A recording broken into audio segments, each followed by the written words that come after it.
तो देखिए डिजीज़ में भी मैं सबसे पहले बात करूँगा कॉन्जेनाइटल एनामलीज या कॉन्जेनाइटल लफड़े, किसमें, ओरिकल्स या पिन्ना में। ओरिकल या पिन्ना की डिजीज़ को 4 पॉइंट के अंदर पढ़ेंगे। अब इसमें कॉन्जेनाइटल लफड़े कौन से होते हैं, तो देखिए सबसे पहला मैंने पढ़ी लिया यहाँ पे, क्या पढ़ा, प्री ओरिकुलर साइनस या सिस्ट। तो ये क्या था, देखिए मैं इस कलर के मार्कर से जो भी हाईलाइट करूँगा वो सारे क्या होंगे, कॉन्जेनाइटल डिजीज़ ऑफ ओरिकल। तो सबसे पहला ये हो गया। एंड सेकंड पे आते हैं, सेकंड का नाम क्या है, प्री ओरिकुलर टेक्स। ये भी क्या है, these are the congenital disease of auricle. इससे सारे कॉन्जेनाइटल वाले मैं मार्क करूँगा। एंड अब ये क्या होता है, प्री ओरिकुलर टेक्स, नाम से ही क्लियर है। यहाँ पे क्या था, प्री ओरिकुलर सिस्ट, साइनस या सिस्ट मतलब कान के, ओरिकल मतलब पिन्ना, ओरिकल के आगे, प्री यानी कि आगे एक छेद मिलेगा। यहाँ पे क्या है, ओरिकल के आगे टेग मिलेगा। टेग यानी कि अरे आप देखते हो ना यार, टेग्स लगे होते हैं कि ये वाली पेंट 1000 रुपये की है, ये वाली शर्ट 2000 रुपये की है, ये वाली टोपी 5000 रुपये की है, वैसे ही। तो यहाँ पर भी हमें कान के आगे टेग मिलेंगे, ओरिकल के आगे टैग्स मिलेंगे। एंड ओरिकल के आगे भी कहाँ पर, तो देखिए उसकी एक जगह फिक्स कर रखी है कि tragus to angle of mouth. इन दो जगह के बीच के एरिया में कहीं पर भी आपको प्री ओरिकुलर ट्रेग मिल सकते हैं। मैंने बोला भी था ना कि ट्रेगस का यूज़ क्या है, अगर हमें ईएससी को ओक्लूड करना है, बंद करना है, तो हम ट्रेगस के थ्रू करेंगे। तो मैंने बोला यहाँ पे प्री ओरिकुलर टैग्स ये किस एरिया पर मिलेंगे, ट्रेगस और एंगल ऑफ माउथ, इन दोनों एरिया के बीच मिलेंगे। अब ये एंगल ऑफ माउथ ये क्या चीज़ होती है, देखिए इसके लिए मैंने यहाँ पे लिप्स ड्रॉ कर रखा है। ये ऊपर वाला कौन सा होगा, दिस इज अपर लिप, नीचे वाला कौन सा होगा, लोअर लिप। एंड इसका ये वाला सबसे लेटरल पार्ट, दिस इज, ये वाला कौन सा होगा, right angle of mouth, this is left angle of mouth. Is ये वाला क्या होता है, this R angle of mouth. तो इन दोनों के बीच कहीं पर भी प्री ओरिकुलर टैग्स मिल सकते हैं। Okay, and this is congenital anomalies. दो की बात कर ली। एक होता है नंबर तीसरा, जिसे हम बोलते हैं बेट ईयर या प्रोमिनेंट ईयर। ये भी क्या है, कॉन्जेनाइटल लफड़ा। अब इसमें क्या होता है, देखिए इसमें जो लफड़ा होता है ना, वो होता है स्केफोइड फोसा और एंटी हेलिक्स में। तो यार अब मुझे इन दोनों को यहाँ लाना है, तो मैं इससे कर देता हूँ। तो बेट ईयर में स्केफोइड फोसा और एंटी हेलिक्स, इसमें लफड़ा होता है। ओके, ये हो गया। तो मैंने यहाँ पे लिखा, अरे यार गलती लिख दिया, इन दोनों, इस एरो को यहाँ ले जाना, इस एरो को ऊपर ले जाना, मतलब ऐसे करते हुए इसको यहाँ ले जाना, मतलब कि इसके अरे यार ये तो पूरा लफड़ा हो गया। मतलब इसको गोला कर देना आप ऐसे, इसको गोला कर देना ऐसे। एंड इन दोनों के एरो को, इन दोनों को ले जाते हुए एरो को कहाँ लेके जाना, यहाँ पे पूरली डेवलप। मतलब कि अगर हमारा स्केफोइड फोसा और एंटी हेलिक्स ये पूरली डेवलप हुए हैं, मतलब अच्छे से डेवलप नहीं हुए हैं, तो इससे क्या होगा, हमारा कोंका लार्ज हो जाएगा। क्योंकि यार देखिए ना, आप ये एंटी हेलिक्स है पूरा का पूरा, अगर ये ढंग से डेवलप नहीं हुआ। एंड स्केफोइड फोसा मैंने इसका बताना भूल गया। तो देखिए ये वाला एरिया होता है ना, ये वाला एंटी हेलिक्स और हेलिक्स, इन दोनों के बीच का जो एरिया होता है, इसे ही हम बोलते हैं स्केफोइड फोसा। ओके, तो हमारा अगर जो स्केफोइड फोसा है और एंटी हेलिक्स है, मतलब ये वाला पार्ट और ये वाला पार्ट, ये वाला ढंग से डेवलप नहीं हुआ, तो ऑफकोर्स हमारा जो कोंका है, यहाँ पे जो डिप्रेशन है वो बड़ा हो जाएगा, प्रोमिनेंट हो जाएगा, लार्ज हो जाएगा। तो देखिए पूरली डेवलप कौन ढंग से डेवलप नहीं होते हैं, स्केफोइड फोसा और एंटी हेलिक्स। अगर ये ढंग से डेवलप नहीं हुए तो हमारा कोंका बड़ा हो गया। अगर कोंका बड़ा हो गया तो इसे ही हम क्या बोलते हैं, इसे ही हम बोलते हैं बेट ईयर या बोल दीजिए प्रोमिनेंट ईयर। ओके, एंड इसका मैंने फिर नीचे ट्रीटमेंट लिख रखा है कि बेट ईयर या प्रोमिनेंट ईयर, इसका ट्रीटमेंट क्या है, इसका ट्रीटमेंट है सर्जरी। और सर्जरी कब करेंगे हम, 6 साल के बाद। ओके, जब बंदा 6 साल का, क्योंकि कॉन्जेनाइटल है ना यार, तो यूँ नहीं है कि बच्चा पैदा होते सर्जरी कर देंगे। बच्चा पैदा हुआ, अगर उसको बेट ईयर है तो डायरेक्ट सर्जरी नहीं करेंगे। उस बच्चे के 6 साल तक होने का इंतज़ार करेंगे कि बच्चा 6 साल का कब होगा, उसके बाद फिर हम सर्जरी करके इसको ठीक करेंगे। ओके, तो this is our third congenital anomaly. And एक और इसकी कॉन्जेनाइटल एनामली होती है ओरिकल की, जिसे हम बोलते हैं डार्विन ट्यूबरकल। डार्विन ट्यूबरकल देखिए नाम से ये कोई ट्यूबरकल यानी कि कोई उभार सा होगा। ओके, एंड वो उभार कहाँ प्रेजेंट होता है, अपर पार्ट ऑफ हेलिक्स पर। मतलब अपर पार्ट ऑफ हेलिक्स पर अगर आपको कोई भी उभार दिख रहा है तो उसे हम क्या बोलेंगे, Darwin tubercle. And this is congenital anomalies. Okay, तो मैंने 4 की बात कर ली, Darwin tubercle, bat ear, pre auricular sinus या सिस्ट, प्री ओरिकुलर टेक्स। उसके बाद देखिए मैं यहाँ पर 3 नाम और लिख रहा हूँ। 3 नाम कौन से, सबसे पहले मैं लिख रहा हूँ, मतलब 3 नाम मतलब है MAM, मेम। तो 3 नाम कौन से, सबसे पहले मैं यहाँ लिखूँगा माइक्रोटोनिया, MICR, माइक्रोटिया, एनोटिया एंड तीसरा कौन सा होगा, मैक्रोटिया, OTIA। ओके, एंड नाम से सब क्लियर है। पहले इसको याद कैसे करोगे, इसको याद आप ऐसे कर सकते हो, MAM ma'am. Okay, macrotia, anotia, macrotia, sorry microtia, anotia and macrotia. नाम से क्लियर है। माइक्रोटिया यानी कि हमारा कान जो ओरिकल या पिन्ना है वो छोटा हो गया, जो नॉर्मल साइज़ होनी चाहिए थी वैसी साइज़ नहीं है, उसका अंडर डेवलपमेंट हुआ, कम डेवलपमेंट हुआ और हमारा ओरिकल या पिन्ना छोटा हो गया। अनोठिया यानी कि हमारा कान ही गायब हो गया, कान मतलब सॉरी हमारा ओरिकल ही गायब हो गया, हमारी जो सरफेस है, लेटर सरफेस है हेड एंड नेक की, सॉरी हेड की, वहाँ पर कान ही नहीं, ओरिकल ही नहीं है। तो अनोटिया यानी कि ओरिकल गायब हो गया। एंड एक होता है मैक्रोटिया। मैक्रोटिया यानी कि जो नॉर्मल साइज़ होती है हमारे ओरिकल या पिन्ना की वो साइज़ नहीं है, उससे बड़ी साइज़ है। ओके, तो माइक्रो यानी छोटा, ए यानी कि गायब हो गया, पिन्ना ही नहीं है, मैक्रोटिया यानी कि बड़ा हो गया। ओके, तो ये तीनों भी क्या है, these are congenital anomalies of auricle या पिन्ना। टोटल मैंने यहाँ पे सात पॉइंट के अंदर 7 डिजीज बताई, किसकी, कॉन्जेनाइटल की। 1 2 3 4 5 6 7, तो कॉन्जेनाइटल हमारा पूरा होता है। एंड इसके बाद हम आते हैं हमारे इन्फ्लामेटरी वाले पर। हाँ, तो देखिए अब हम आते हैं इन्फ्लामेटरी डिसऑर्डर ऑफ ओरिकल पर। एंड मैंने यहाँ पे बता ही दिया था आपको, इन्फ्लामेशन यानी कि हमारे दिमाग में आना है सीधा, मतलब सेकंड यानी कि इन्फ्लामेटरी, और इसका सेकंड पॉइंट भी क्या है, हमारा कार्टिलेज। एंड कार्टिलेज में भी पेरिकोंडाइटिस। ओके, एंड मैंने बता ही दिया था कि ITIS यानी कि this is inflammation. Okay, and देखिए मैंने यहाँ पे ये वाली चीज़ थोड़ा इसको और इम्प्रूवमेंट कर लेना। यहाँ पे मैंने लिख रखा है made up of single piece of yellow elastin cartilage, and फिर मैंने इसके बाद लिख रखा है and both side lined by skin. देखिए सारी लाइन बिल्कुल सही है, बट इसमें हमें एक पॉइंट और ऐड करना है। तो इसके लिए मैं यहाँ पे इसी पॉइंट को आगे 2 पार्ट में डिवाइड कर रहा हूँ। वो क्या कि पूरा single piece of yellow elastin cartilage की बनी होती है, बट कार्टिलेज कहाँ नहीं होती है, लोब्यूल एंड EOC के आउटर पार्ट पे। ओके, ये हो गया। उसके बाद जो ये येलो इलास्टिन कार्टिलेज है ना, single piece of yellow elastin cartilage है, ये 2 चीज़ों से कवर होती है। सबसे पहले तो ये कार्टिलेज कवर होगी पेरिकोंड्रियम से, एंड देन फिर जो पेरिकोंड्रियम है वो कवर होता है हमारी स्किन से। ओके, तो इस लाइन को काट देना। देखिए लाइन बिल्कुल सही है, बट मुझे इसमें एक पॉइंट और ऐड करना है, इसीलिए मैं यहाँ पे दोबारा लिख रहा हूँ। तो single piece of yellow elastin cartilage, this is covered by, या फिर बोल दीजिए cover with, COVER, cover with perichondrium and skin.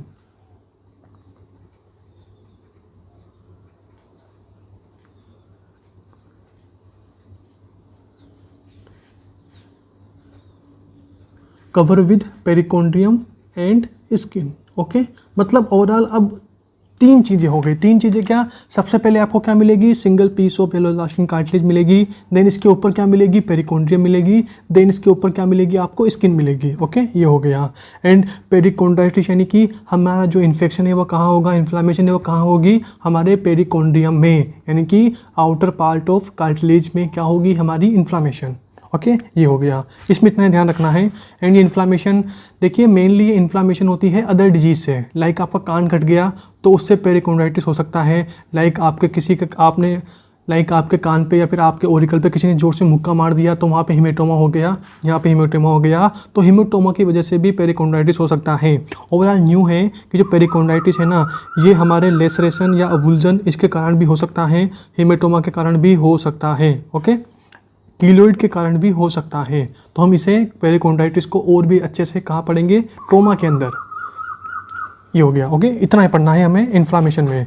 And inflammation में हम 2 डिजीज़ और पढ़ते हैं, सबसे पहले ये वाली एंड देन ये वाली। तो सबसे पहले आते हैं हम second inflammatory disorder of auricle या पिन्ना, एंड इसका नाम क्या है, रिलैप्सिंग पॉलीकोंड्राइटिस। देखिए पहली बात तो ये है कि मैं तीनों इन्फ्लामेटरी डिसऑर्डर लाइक पेरिकोंड्राइटिस, एक ये वाला, इन तीनों में मैं किस में लफड़ा करूँगा, या तो मैं कार्टिलेज में लफड़ा करूँगा या मैं पेरिकोंड्रियम में लफड़ा करूँगा। ओके, तो आते हैं। सबसे पहले देखिए नाम से सब कुछ क्लियर है, रिलैप्सिंग पॉलीकोंड्राइटिस ये डिजीज़ का नाम है। रिलैप्सिंग यानी कि बार बार हो रहा है, मतलब पेरिकोंड्राइटिस हुआ देन ठीक हो गया, देन फिर पेरिकोंड्राइटिस हुआ फिर ठीक हो गया, तो रिपीटेड या रिकरेंट एपिसोड आ रहे हैं। उसके बाद यहाँ लिखा है पोली यानी कि मेनी, मतलब बहुत सारी कार्टिलेज इन्वॉल्व होती है, एंड कोंड्राइटिस यानी कि कार्टिलेज, मतलब पॉलीकोंड्राइटिस यानी कि many cartilage many cartilage involve, and many cartilage में भी कौन कौन सी कार्टिलेज, मतलब आप बॉडी में कहाँ कहाँ कार्टिलेज पढ़ते हो, जस्ट लाइक ईयर की कार्टिलेज हो गई, नोज की कार्टिलेज हो गई, हमारी कोस्टल कार्टिलेज हो गई, होती है ना स्टर्नम के आसपास, स्टर्नम रिब्स, ओके, लेरिंग्स की कार्टिलेज हो गई, ट्रेकिया की कार्टिलेज हो गई, ओके। तो ये सारी कार्टिलेज इन्वॉल्व होती है और बार बार एपिसोड आता है, ओके। अभी आप समझ गए होंगे, नाम से ही सब कुछ क्लियर है, इतना ही आपको ध्यान रखना है। देन आते हैं third inflammatory disorder of follicle पर, जिसका नाम क्या है, कॉन्ड्रोडर्मेटाइटिस। इसको काट देना, ये वाला गलत है, डर्मेटाइटिस नोडुलरिस क्रोनिका हेलिसिस। अब आप बोलोगे सर इतना लंबा चौड़ा नाम, देखिए जितना लंबा चौड़ा नाम है ना उतना ही सिंपल नाम है, मतलब वही जैसा यहाँ नाम से सब कुछ क्लियर है वैसा ही नाम से यहाँ पे सब कुछ क्लियर है। सबसे पहले क्या लिखा है, कॉन्ड्रो, कॉन्ड्रो यानी कि इसमें हमारी कार्टिलेज इन्वॉल्व होती है।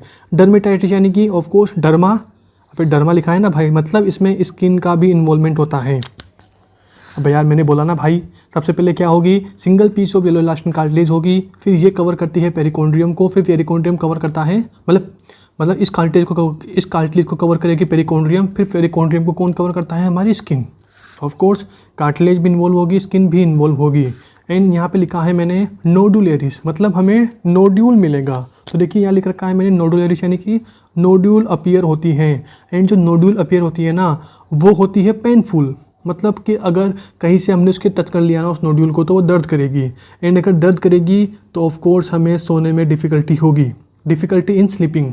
मतलब जिस साइड में नोड्यूल है उस साइड पे कोई भी आप करवट लोगे उस साइड तो ऑफ कोर्स वो पेन करेगी, सही प्रेशर डालोगे तो पेन करेगी, सही, ओके। ये हो गया। उसके बाद देखिए इसी का नोड्यूल के ऊपर सेकंड पॉइंट है कि जो नोड्यूल है ना वो सराउंड बाय रेड एरिया, या बोल दीजिए इरिथमा। मतलब ऐसे आपको बीच में अज्यूम कीजिए ये कोई नोड्यूल है ऐसे, तो ये नोड्यूल तो ऐसे होगी एंड इसके चारों तरफ आपको ऐसे रेड एरिया मिलेगा। एंड इस रेड एरिया क्यों मिलेगा, ड्यू टू इरिथमा, ओके। मतलब ये क्लिनिकल है कि जब आपको पेशेंट मिलेगा ना तो आपको इस तरह से मिल सकता है, मतलब आपको इस तरह से उसका कान में दिखेगा चीज़ें, इस तरह से आपको नोड्यूल दिखेगी, ओके।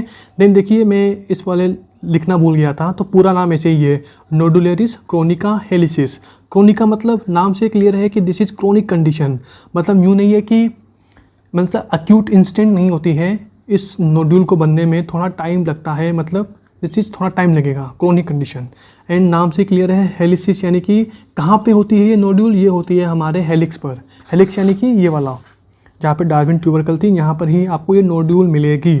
ओवरऑल देखिए सारा नाम से ही क्लियर है, जब आप इसे 2-3 बार पढ़ोगे तो आपको सब कुछ समझ आ जाएगा। कॉन्ड्रोडर्मेटाइटिस नोडुलरिस क्रोनिका हेलिसिस यानी कि कार्टिलेज है, स्किन भी कार्टिलेज इन्वॉल्व है, स्किन भी इन्वॉल्व है, नोड्यूल मिलेगी कहाँ पर, हेलिक्स पर। And this is chronic condition. और जो नोड्यूल हेलिक्स पर जो नोड्यूल मिलती हैं वो पेनफुल होती हैं। एंड ऑफ कोर्स अगर पेनफुल होगी तो अगर राइट साइड की ईयर में है तो बंदा अगर राइट साइड करवट लेके सोएगा तो उसको दर्द होएगा, ढंग से सो नहीं पाएगा। अगर लेफ्ट साइड की ईयर में है और बंदा लेफ्ट साइड करवट लेके सोएगा तो वो ढंग से सो नहीं पाएगा, उसको दर्द होगा। एंड जो ये है this is surround by red area, मतलब कि हमें ये है सिम्टम्स, मतलब सिम्टम्स मतलब कि अब हमारे पास कोई पेशेंट आएगा ना तो हमें उसके हेलिक्स पे हेलिक्स पर रेड एरिया से सराउंड एक नोड्यूल दिखती है, ओके। ये हो गया। तो मैंने यहाँ पर total 3 inflammatory disorder of pinna, 3 inflammatory disorder of pinna की बात की। सबसे पहले पॉलीकॉन्ड्राइटिस, देन रिलेप्सिंग पॉलीकॉन्ड्राइटिस एंड तीसरा ये वाला, ओके। ये हो गया। उसके बाद आते हैं नंबर 3 यानी कि ट्रोमेटिक डिजीज़ ऑफ ऑरिकल या पिन्ना पर। एंड मैंने यहाँ पर पूरा बताया रखा है कि 4 डिजीज़ पढ़ते हैं। सबसे पहले हम बात करते हैं लेसरेशन या अवुल्जन। अब ये क्या है, देखिए कुछ नहीं है, लेसरेशन या अवुल्जन ये होता है शार्प इंजरी से, लाइक चक्कू, तलवार, कोई भी शार्प ऑब्जेक्ट से अगर हमारा कान टच होगा तो लेसरेशन हो सकता है या अवुल्जन हो सकता है। अब ये क्या है, देखिए लेसरेशन यानी कि मैं हाथ पे एग्जांपल लेके बताता हूँ, लाइक कोई चक्कू है वो मेरे इतना चल गया तो मतलब मेरा जो बॉडी का ये पार्ट है, जो मेरा हैंड है, ये अलग नहीं हुआ, मेरी फिंगर्स अलग नहीं हुई, बट यहाँ पर एक कट लग गया। नॉर्मली आप सब्जी काटते हो तो आपकी उंगली में हल्का सा कट लग जाता है, ब्लेड से हल्का सा कट लग जाता है, तो उसके लिए क्या टर्म यूज करेंगे, लेसरेशन। लेसरेशन यानी कि बस कट लगा है शार्प ऑब्जेक्ट से, लाइक चक्कू, तलवार, ब्लेड, चाकू, ओके, उससे, ओके। एंड एक होता है अवुल्जन। देखिए अवुल्जन होता है लेसरेशन से, मतलब कि आपकी यहाँ पे कट लगा और उस कट से उंगली पर कट लगा और उस कट से आपकी उंगली अलग हो गई आपकी बॉडी से। अवुल्जन यानी कि पृथक्करण, अलग अलग होना, मतलब जो कट है वो शार्प ऑब्जेक्ट से जो कट है वो इस तरह लगा कि वो पार्ट हमारी बॉडी से अलग हो गया। लाइक यहाँ पर इस तरह से कट लगा कि मेरा पूरा हैंड ही अलग हो गया। ओके, तो आई होप आप समझ गए होंगे कि लेसरेशन क्या है, अवुल्जन क्या है। एंड मैंने बोला कि अगर कान में हमारी मेन पॉइंट है पिन्ना की बात कर रहे हैं, तो अगर पिन्ना में लेसरेशन या अवुल्जन हुआ, पिन्ना का अवुल्जन यानी कि पिन्ना अलग हो गया, एंड पिन्ना का लेसरेशन यानी कि पिन्ना इस तरह कटा कि मतलब ओनली कट लगा है। लेसरेशन और पिन्ना यानी कि ओनली कट लगा है। ओके, ये हो गया। एंड मैंने बोला था कि जो लेसरेशन या अवुल्जन है इसके कारण क्या हो सकता है, पेरिकोंडाइटिस हो सकता है। तो यहाँ लिख देना कोज पेरिकोंडाइटिस, क्योंकि ऑफ कोर्स यार अब पेरिकोंड्रियम एकदम ओपनली इन्वायरमेंट के कॉन्टेक्ट में आ जाएगी ना। अगर हम कान को काट देंगे तो पेरिकोंड्रियम हमारी कार्टिलेज और कार्टिलेज की पेरिकोंड्रियम दोनों एनवायरनमेंट के कांटेक्ट में आ जाएगी, एंड फिर यहाँ पे ऑफ कोर्स कोई भी बैक्टीरिया आके इसे इन्फ्लेम कर सकता है। तो कोज पेरिकोंड्राइटिस, इसे पूरा कर लेना, PERI यानी कि कोज पेरिकोंड्राइटिस, इसे यहाँ लिख देना। ओके, इतना ही आपको पढ़ना है इसके अंदर। सेकेंड आते हैं हेमेटोमा। साफ साफ दिख रहा है कि ब्लड की बात कर रहा हूँ, ब्लड कलेक्ट की बात कर रहा हूँ। तो मैंने यहाँ पे नीचे लिख रखा है हेमेटोमा। इसके अंदर आपको 3 पॉइंट ध्यान रखने हैं। ये होता है ब्लंट ट्रोमा से। ब्लंट ट्रोमा यानी कि लाइक किसी बॉक्सर ने मुक्का मार दिया। आप गली मोहल्ले में बंदे लड़ जाते हैं ना, छोटे छोटे बच्चे लड़ जाते हैं कि तूने मेरे लिए क्यों किया, तूने मेरे लिए गाली क्यों निकाली, तो वो एक दो थप्पड़ मार देंगे ज़ोर से। तो इतना ज़ोर से थप्पड़ मारा कि ऑफ कोर्स कान की पिन्ना में क्या हो गया, हेमेटोमा हो गया। लाइक डंडे से मारा तो डंडा आपके कान के पिन्ना पे लग गया, तो वहाँ भी हेमेटोमा हो सकता है। ओवरऑल न्यू है कि ब्लंट ट्रोमा। ये क्या था, दिस इज शार्प ट्रोमा। यहाँ एक और पॉइंट ऐड कर देना, this is for sharp object. Sharp object यानी कि चक्कू,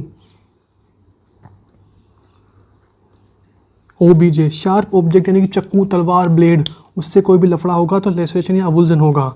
एंड ब्लंट ट्रोमा यानी कि बॉक्सिंग, पंच लग गया, आपको थप्पड़ मारी जोर से तो कान में ज़्यादा जोर से लग गई, या फिर डंडे से कान पे लग गई, ओरिकल पे लग गई, तो हमारा क्या होगा, हेमेटोमा होगा। एंड मैंने लिखा है यहाँ पे blood collect between cartilage and perichondrium. And देखिए आफ्टर दिस मैंने बोला था कि सबसे पहले कार्टिलेज की शीट होगी, देन ये किसे कार्टिलेज की शीट को कौन कवर करता है, पेरिकोंड्रियम। एंड पेरिकोंड्रियम के बाहर क्या होगी, स्किन। मतलब कि जो कार्टिलेज है और पेरिकोंड्रियम है, इन दोनों के बीच क्या हो जाएगा, ब्लड कलेक्ट हो जाएगा ड्यू टू ब्लंट ट्रोमा। तो वही लिख रखा है, blood collect between cartilage and perichondrium. And जब इन दोनों के बीच हमारा ब्लड कलेक्ट हो जाता है ना, तो जो हमारा ओरिकल है ना, वो कॉलीफ्लावर जैसा दिखता है। कॉलीफ्लावर जानते हो ना, कॉलीफ्लावर, गोभी। ओके, तो कॉलीफ्लावर जैसा हमारा ईयर दिखता है, इसीलिए हमने इसके लिए एक टर्म यूज कर लिया, कॉलीफ्लावर ईयर, या बोल दीजिए इसी का ही एक और नाम है बॉक्सर ईयर, BOXER। अबे बॉक्सिंग से हुआ तो बॉक्सर ईयर। होते हैं जो WWE के नौजवान होते हैं, लड़ते रहते हैं, ये मुक्का दिया, ये मुक्का दिया, तो of course boxer year. Third लिखा मैंने इसका थर्ड पॉइंट है कि जो हमारा हेमेटोमा है ये पेरिकोंडाइटिस भी करा सकता है। पेरिकोंडाइटिस यानी कि हमारा इन्फ्लामेशन वाला, इन्फ्लामेशन के 3 बताए थे ना, पेरिकोंडाइटिस, देन ये, तो हमारा पेरिकोंडाइटिस भी करा सकता है। कौन, हेमेटोमा। क्योंकि मैंने बोला कि ब्लड कहाँ पर है, इन दोनों के बीच है। अगर इन दोनों के बीच में ब्लड प्रेजेंट है, तो अगर वो ब्लड इन्फेक्ट हो गया तो पेरिकोंडाइटिस होने के चांसेस बहुत ज़्यादा बढ़ जाते हैं। ओके, ये हो गया। देन थर्ड पे आते हैं फ्रोस्ट बाइट। देखिए फ्रोस्ट बाइट के लिए बस एक ही बात ध्यान रखना कि आप लंबे टाइम से बर्फ़ में हो, लाइक आप शिमला या मनाली चले गए घूमने के लिए, एंड काफ़ी लंबे टाइम से आप बर्फ़ में खेल रहे हो, एंड आपका जो ओरिकल या पिन्ना है वो ठंड के कॉन्टेक्ट में है, बर्फ़ के कॉन्टेक्ट में है, तो फ्रोस्ट बाइट हो सकती है।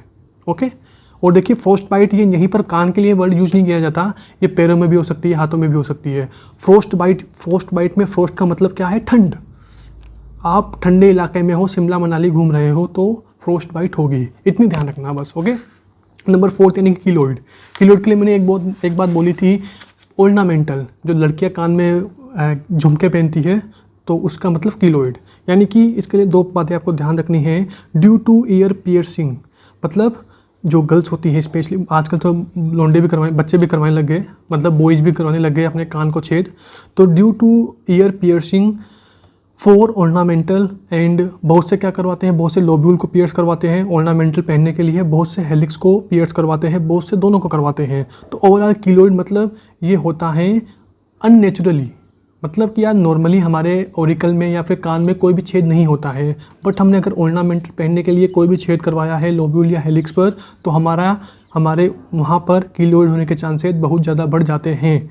एंड मैंने बोला कि अगर हम छेद करवाएंगे, अगर हमने हेलिक्स में छेद करवा दिया, लोब्यूल में छेद करवा दिया, तो उससे हमारे कार्टिलेज के या पेरिकोन्ड्रियम के इन्फेक्शन के चांसेस बढ़ जाते हैं। क्योंकि मैंने बोला ना यार कि आप कोई अदर चीज़, लोहे की चीज़ डालोगे, वहाँ छेद करने के लिए डालोगे, तो ऑफकोर्स जो कार्टिलेज है वो हमारे एनवायरनमेंट के कॉन्टेक्ट में आ जाएगी। आप कोई भी मेटल चीज़ पहनोगे तो ऑफकोर्स वो भी यार, अगर वो मेटल चीज़ कोई भी इन्फेक्ट हुई, कोई भी बैक्टीरिया उस पर लगा हुआ एंड आपने अगर वो कान में पहना, तो ऑफकोर्स आपके एक पेरिकोन्डाइटिस के चांसेस होने के, मतलब पेरिकोन्डाइटिस होने के चांसेस बढ़ जाते हैं। ओके, तो ये हो गया। उसके बाद देखिए लास्ट एंड फाइनल आते हैं ट्यूमर्स। तो देखिए ये सारे ट्यूमर्स लाइक मिडिल ईयर के एक्सटर्नल ईयर के ट्यूमर्स, मिडिल ईयर के ट्यूमर्स और इंटरनल ईयर के ट्यूमर्स, इन ट्यूमर का हम एक सेपरेट वीडियो अपलोड करेंगे ताकि आपको सारी बातें एकदम समझ में आ जाए। ओके, तो अभी मैं ट्यूमर को नहीं बता रहा हूँ। ओके, ये हो गया।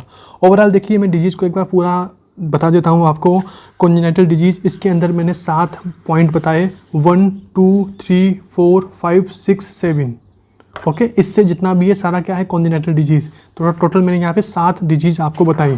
इन्फ्लामेटरी इसके अंदर मैंने 3 बताई, सबसे पहले पेरिकोन्ड्राइटिस, देन रिलेप्सिंग वाला, देन कॉन्ड्रो वाला। तो ये 3 क्या थी, इन्फ्लामेटरी डिजीज़। ट्रोमा के अंदर मैंने 4 बताई, 1 2 3 4। First laceration, haematoma, frost bite, keloid. तो एक यहाँ पर बता दी, हेमेटोमा यहाँ हो गया, कीलोइड यहाँ हो गया, फ्रोस्ट बाइट यानी कि ठंड। ओके, तो सारी डिजीज़ हमारी फिनिश होती हैं।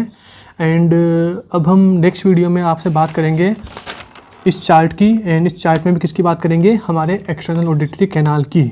ओके, एंड यार अगर यार वीडियो में दम लगा हो ना आपको, तो यार इस वीडियो को लाइक और इस वीडियो पर कमेंट करके ज़रूर जाना।